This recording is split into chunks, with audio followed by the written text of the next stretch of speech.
예, 사랑하는 요양 성도 여러분 반갑습니다. 7월 9일 금요일 요양 새벽 묵상 시간입니다. 기도함으로 시작하겠습니다.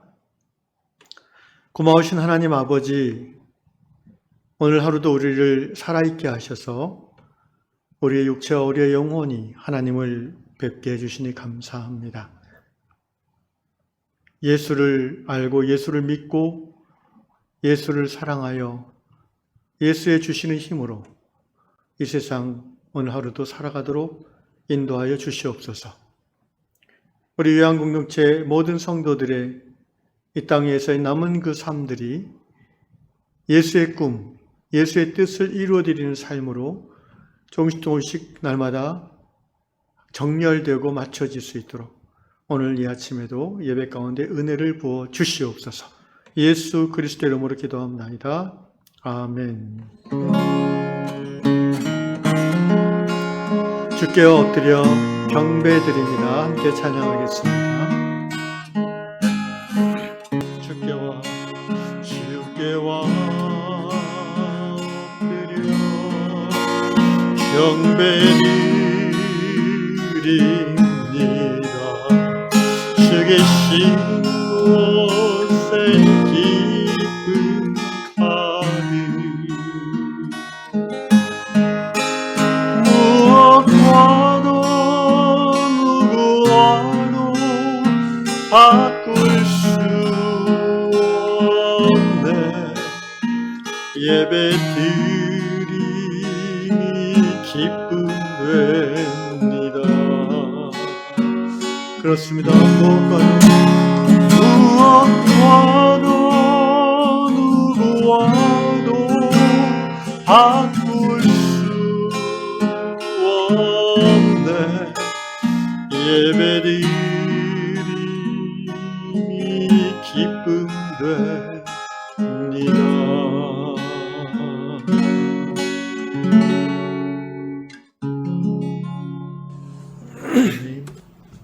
네, 오늘 하나님께서 우리에게 주시는 말씀 7월 9일 금요일 다락방 말씀인데요. 마태복음 14장 23절 한 절 읽겠습니다.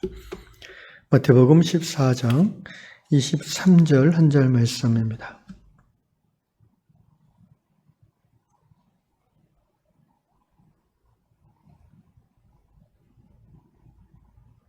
무리를 보내신 후에 기도하러 따로 산에 올라가시니라. 저물매 거기 혼자 계시더니. 다시 한번. 무리를 보내신 후에 기도하러 따로 산에 올라가시니라. 저물매 거기 혼자 계시더니. 아멘.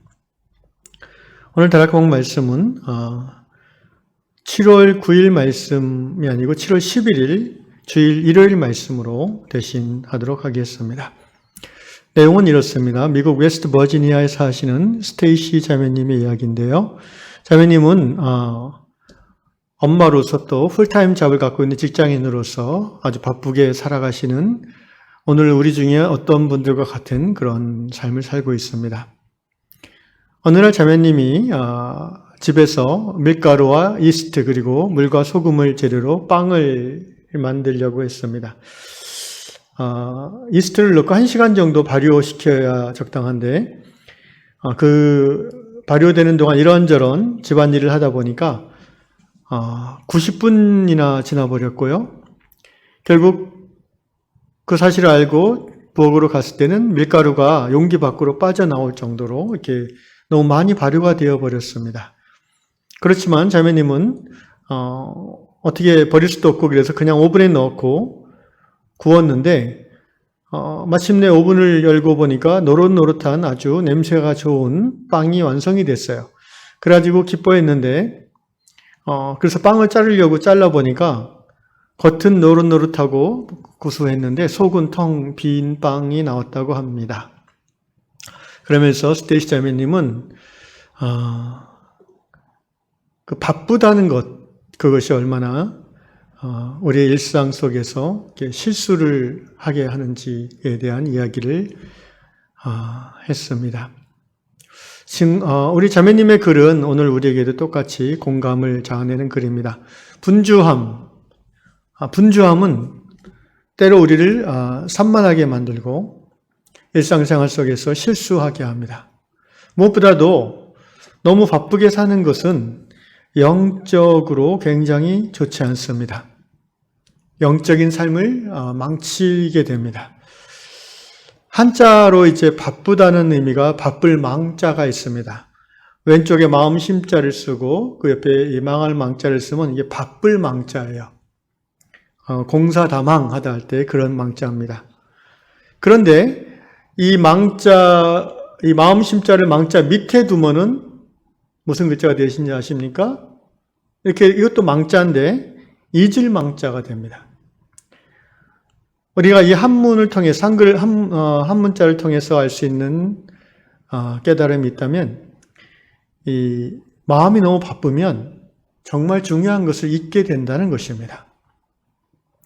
회사 일에 대충 할 수 없지요. 또 집에 있으면 이런저런 일상의 가사 노동이 굉장히 눈에 들어오고 하게 됩니다. 그렇게 시간에 쫓겨서 늘 살다 보면 어찌어찌 하루는 지나가지만 우리의 영혼은 늘 공허해질 것입니다. 주일에 한번 모여서 예배 드리는 것만으로 그 순간 뭔가 좀 채워진 것 같지만 겨우 영양실조를 면하는 정도겠죠. 바쁜 삶은 영을 피폐하게 합니다. 그래서 마틴 루터는 이렇게 말했습니다. 나는 너무 할 일이 많고 바빠서 하루에 3시간밖에 기도할 수 없다. 이렇게 이야기했습니다. 하루에 30분이 아니라 3시간이라고 했습니다. 루터 목사님은 어떻게 이렇게 분주한 가운데도 하루에 3시간이나 기도할 수 있을까요? 사실은 그가 그렇게 3시간 기도함으로써 그 분주한 하나님의 일을 그는 성공적으로 행해낼 수 있었다는 것입니다. 오늘 본문 말씀에서도 예수님도 동일한 모습을 보여주십니다. 무리를 보내신 후에 사역이 끝난 후에 사역을 스톱한 후에 기도하러 따로 산에 올라가셨다고 했습니다. 제자들과 함께하지 않고 따로 혼자 올라가셨습니다. 거기 혼자 해가 질 때까지 계셨다고 했습니다. 산속에 혼자 해질 때까지 무엇을 하셨겠습니까?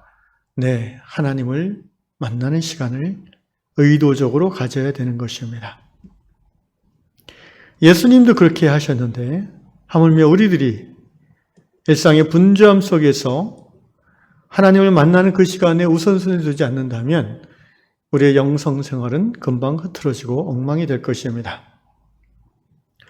더욱 안 좋은 것은 분주하고 그래서 피곤해지면 우리는 하나님과의 만남이라는 정말 중요한 것을 잊어버릴 뿐 아니라 우리의 영혼의 공허함을 다른 것으로 채움받고자 하는 나쁜 습관에 젖어들기 쉽습니다. 예를 들면 분주하고 피곤한 하루, 저녁에 시간이 짬이 나면은 하나님 앞에 나아가는 것이 아니라 텔레비전 앞에 나아가게 된다는 겁니다. 유튜브나 게임이나 다른 어떤 자기의 그 공허함을 분주한 일들을 잊어버림으로써 공허함을 해결할 수 있다고 생각하고 그렇게 중독적인 습관에 젖어들게 됩니다. 그러나 그것은 마치 목마를 때 우리가 청량음료를 마시는 것 같습니다. 그 순간에는 갈증이 해소되는 것 같으나 그 당분으로 인하여 점점 더 목마른 것과 같은 것이지요.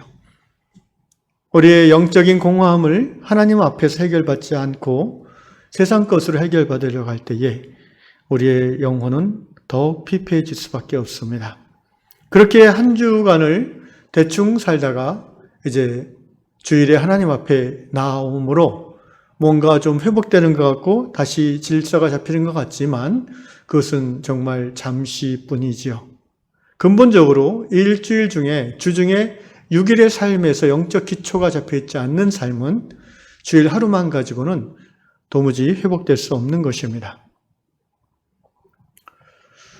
여러분의 주중의 삶을 이 말씀을 듣는 중에 돌아보시기를 바랍니다.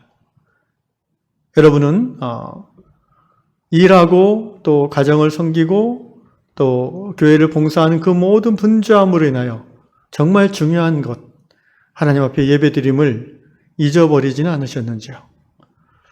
너무 바빠서 기도할 시간이 없었다고요? 아니면 그렇게 바쁘지도 않은데 이상하게 하나님 앞에 나아가기가 쉽지 않다고 고백하십니까? 이미 영적 지갈 증세가 심각한 겁니다. 과감한 결단이 필요합니다. 저녁 때 텔레비전 전원을 아예 뽑아버리든가 리모컨을 없애버리든가 또는 식탁 앞에다가 11시 이후에는 인터넷을 안 하겠다라고 써붙여 놓든가 뭔가 어쨌든 스스로 결단해서 하나님 앞에 나아가는 시간을 만들어야 됩니다. 그것이 아침 시간일 수도 있고 저녁 시간일 수도 있고 그것은 중요하지 않습니다. 자기가 가장 효과적으로 하나님 앞에 나아갈 수 있는 시간을 정해서 그것들을 결단하고 예배 가운데 들어가야 될 것입니다. 집에서 그렇게 할 여건이 안 된다. 그렇다면 사무실에서라도 그렇게 실천해 보십시오. 1시간 일찍 출근해서 아무도 없는 공간에서 홀로 말씀 속에서 하나님을 만나고 기도하는 시간을 갖든가 어쨌든 무언가 일에 치이고 분주해지기 전에 우리는 하나님 앞에 예배자로 나아가서 그분을 만나고 그분으로부터 공급받아야 됩니다. 그렇지 않으면 우리의 삶은 스케줄에 쫓기는 삶, 정말 중요한 것을 놓쳐버리면서 세상 중독적인 것에 끌려다니는 삶이 될 수밖에 없을 것입니다. 사랑하는 유양 형제 자매 여러분, 오늘 스테이시 자매님이 마지막 다락방 글에 이렇게 썼습니다. 성경을 읽고 기도하며 하나님과의 방해받지 않는 시간을 가짐에 삶의 우선순위를 둘 때에 나는 하나님의 나라를 더 잘 섬길 수 있는 나만의 룸을 만드는 것이다 라고 자매님이 기록했습니다. 이 나만의 룸, 나만의 방이란 게 어떤 의미일까 제가 생각해 봤습니다. 예, 바로 하나님의 사람답게 하나님 나라를 위하여 살 수 있는 어떤 공간을 갖는다는 거죠. 그래서 지치고 피곤하고 힘들 때 그 공간에서 다시 재충전 받을 수 있는 그런 영적 안전한 쉘터를 말하는 겁니다. 이 쉘터는 꼭 어떤 물리적인 공간이 아니라 하나님과의 지속적인 만남이 주는 힘을 말하는 거죠. 영적 저수지 같은 것이라고 생각합니다. 우리가 이 세상을 한 번뿐인 삶을 살아감에 있어서 세상 사람과 구별되는 하나님 나라 백성으로서 하나님의 영광을 구하는 삶을 살려면 바쁜 것 이전에 하나님과의 규칙적인 만남은 정말 우리 삶에 꼭 필요한 것입니다. 그래서 오늘 말씀의 제목을 저는 이렇게 정해봤습니다. 예배드림이 우선입니다. 이렇게 정해봤습니다. 사랑하는 형제자매 여러분, 오늘 이 아침 시간 또는 이 말씀을 듣는 오후 시간이든지 저녁 시간이든지 분주한 하루의 일과를 다 내려놓고 20분이든 30분이든 하나님 앞에서 오롯이 하나님의 전전 앞에 머무르시기를, 그래서 그분의 얼굴빛을 비춤받고 그분의 말씀이 주는 그 단단함을 경험하며 여러분만의 그 영적 저수지를 만들어 가시기를 주의 이름으로 축원합니다. 기도하겠습니다. 고마우신 아버지 하나님, 하나님을 알고 하나님을 예배함이 우리의 특권이며 또 우리 삶의 가장 큰 힘이 되는 것을 고백합니다. 주님, 가만히 있으면 세상에 끌려갈 수밖에 없습니다. 분주함과 또 사람들이 나를 바라보는 시선, 그리고 이 세상의 욕망에 저절로 끌려가는 것이 이 세상의 삶일 수밖에 없습니다. 주여, 그 모든 끌리는 힘보다 더 강하게 우리가 하나님에게 이끌려이기를 원합니다. 매일매일 하나님 앞에 나아가기를 원하며 이 세상 그 모든 것보다 더욱더 가장 매력적이고 강력하신 우리 하나님의 은총 안에서 우리가 마음에 힘을 얻고 단호함을 얻고 그리고 영적인 토대를 매일매일 쌓아가는 거룩한 하나님 나라 백성 다 되어지는 유양 성도들 되게 하여 주시옵소서. 예수님의 이름으로 기도드리옵나이다. 아멘. 하늘에 계신 우리 아버지의 이름을 거룩하게 하시며 아버지의 나라가 오게 하시며 아버지의 뜻이 하늘에서와 같이 땅에서도 이루어지게 하소서. 오늘 우리에게 일용할 양식을 주시고 우리가 우리에게 잘못한 사람을 용서하여 준 것 같이 우리 죄를 용서해 주시고 우리를 시험에 빠지지 않게 하시고 악에서 구하소서. 나라와 권능과 영광이 영원히 아버지의 것입니다. 아멘.